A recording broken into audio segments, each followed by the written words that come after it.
If you're seeing the Facebook error that says this page is not available, don't worry. In this video, I'll show you a quick and easy fix you can try right now.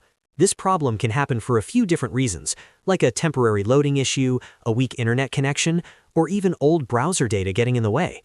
The good news is that in many cases, you can solve it in just a minute or two.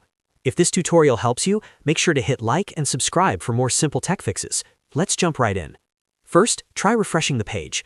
On your keyboard, press F5 if you're on a Windows computer, or use the refresh button in your browser.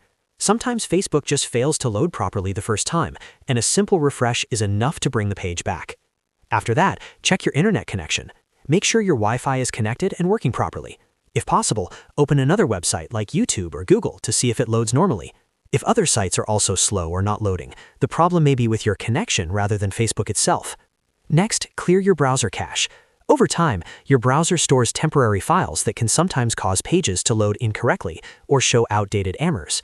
To do this, open your browser settings, find the Privacy or History section, and clear the cached images and files. Once that's done, close the browser completely and reopen Facebook again. In many cases, these 3 steps are enough to fix the problem and get the page loading again.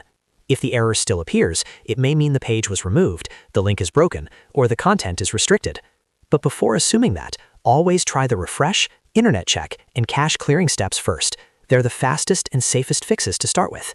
If this video helped you solve the Facebook "this page is not available" error, please like the video, subscribe to the channel, and leave a comment letting me know it worked for you. Thanks for watching, and I'll see you in the next one.